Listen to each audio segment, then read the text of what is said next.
میرے پیارے آقا صلی اللہ تعالی علیہ وسلم کے پیارے دیوانوں، علامہ تفتازانی رحمت اللہ تعالی علیہ معجزے کی تعریف میں لکھتے ہیں، معجزہ کسے کہتے ہیں اس کے بارے میں، ایسا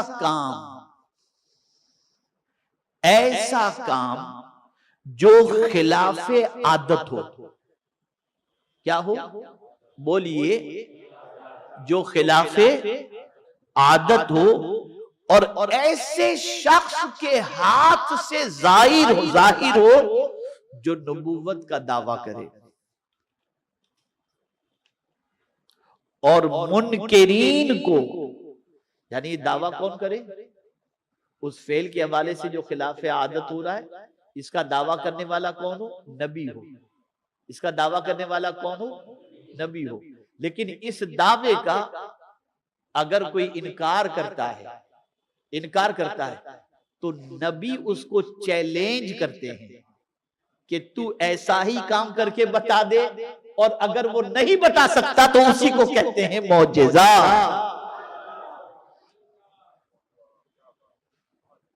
خلاف عادت. انگلی سے پانی کے چشمے جاری کرنا ہے کسی میں طاقت؟ انگلیاں تو سب کی ہیں، لیکن انگلیوں سے پانی کے چشمے ہر کوئی تو جاری نہیں کر سکتا. درخت کو بلاؤ دوڑتا ہوا آ جائے، یہ کوئی کر سکتا ہے؟ نہیں کر سکتا. پانی کھاری ہے، لو آب دہن ڈال دیا میٹھا ہو گیا، کوئی کر سکتا ہے؟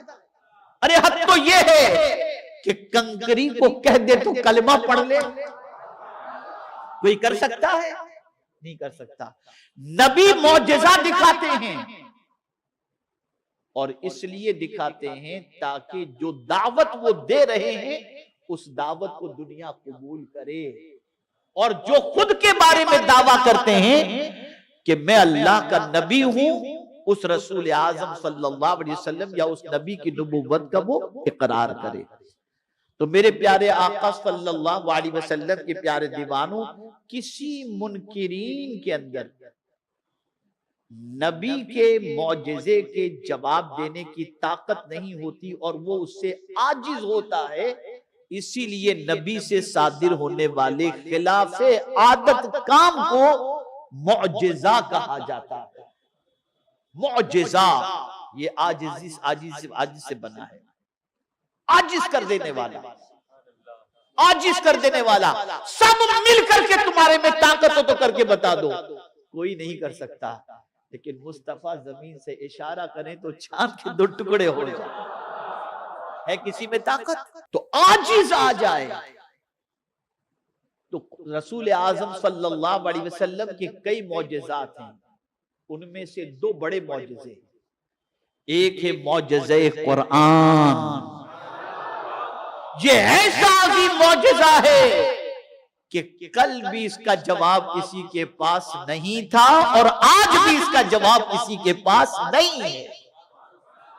رب نے فرمایا پورے قرآن کی طرح پورا قرآن نہیں، سورت کی طرح ایک سورت نہیں، ایک آیت جیسی آیت ہی لا کر کے بتا دو. تو چاند پر کمندیں ڈالنا تو آسان ہے، لیکن قرآن کی ایک آیت جیسی آیت پیش کرنا یہ بس کی بات نہیں ہے. اس لیے کہ قرآن جہاں خدا کی کتاب ہے وہاں مصطفیٰ جان رحمت کا معجزہ ہے. میرے پیارے آقا صلی اللہ تعالی علیہ وسلم کے پیارے دیوانوں، معجزے کی 2 قسمیں ہیں، ایک حسی ہے اور ایک عقلی ہے. حسی کسے کہتے ہیں تھوڑا سمجھئے گا. ہے حواس خمسہ جو اپنے ہیں نا، حواس خمسہ سمجھتے ہیں؟ یہ بھی ایک مسئلہ ہے، اس کو سمجھنے کے لیے بھی سمجھ چاہیے. حواس خمسہ جس کو محسوس کیا جا سکے وہ 5 چیزیں ہیں: آنکھ، کان، زبان. آدمی اس سے محسوس کر لیتا ہے. آپ کی زبان پر کوئی چیز کڑوی ہے یا میٹھی، ذائقے سے آپ محسوس کریں گے کہ نہیں؟ آپ بتائیے. آپ ذائقہ جیسے ہی آپ وہ چیز منہ میں رکھیں گے تو ذائقہ آپ کو بتا دے گا تو آپ اس سے محسوس کرتے ہیں یہ 5 چیزیں جس کو حواس خمسہ کہتے ہیں، ٹھیک ہے نا؟ تو یہ حواس خمسہ جو ہیں، سونگھنا، چکھنا، دیکھنا، یہ ساری چیزیں جو ہیں، میرے پیارے آقا صلی اللہ تعالی علیہ وسلم کے پیارے دیوانوں، تو ایک ہے حسی اور ایک ہے عقلی۔ حسی محسوس کیا جائے اور عقلی سمجھا جائے۔ جیسے قرآن اللہ کے رسول صلی اللہ علیہ وسلم کا معجزہ ہے، تو یہ عقل کے ذریعے اپیل کی جا رہی ہے کہ اگر تم میں طاقت ہو تو ایک آیت جیسی آیت لا کر کے بتا دو۔ نہیں بتا سکتے، یہاں تم عاجز آ گئے۔ اسی طریقے سے تمہاری عقل کا امتحان ہو رہا ہے، اور وہ کیا ہے؟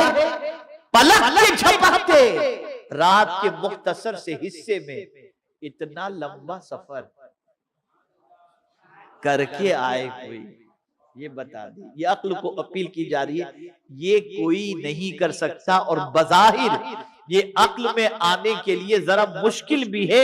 اس دور کے زمانے کے، اس دور کے لوگوں کے لیے یہ مشکل تھا، لیکن اس وقت نبی کو سمجھنے والا، اس کی عظمت کو سمجھنے والا بھی موجود تھا، جس نے اقرار کر کے کہہ دیا ارے یہ تو کچھ بھی نہیں، اس سے زیادہ میرے نبی کہیں تو میں ماننے کے لیے تیار ہوں۔ اس لیے کہ یہ معجزہ ہے، یہ بات کہنے والا کوئی آرڈینری نہیں، اللہ کا نبی کہہ رہا ہے، اور نبی کے ہاتھوں سے خلاف عادت جو کام ہو اسے معجزہ کہتے ہیں۔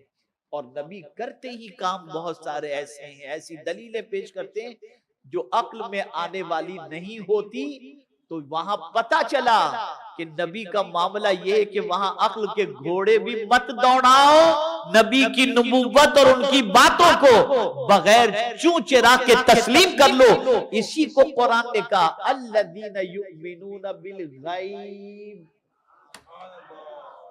جنت دیکھی نہیں مان رہے ہو نبی کے کہنے پر، دوزخ دیکھے نہیں مان رہے ہو نبی کے کہنے پر۔ تو میرے پیارے آقا صلی اللہ تعالی علیہ وسلم کے پیارے دیوانوں، یہ معجزہ ہے۔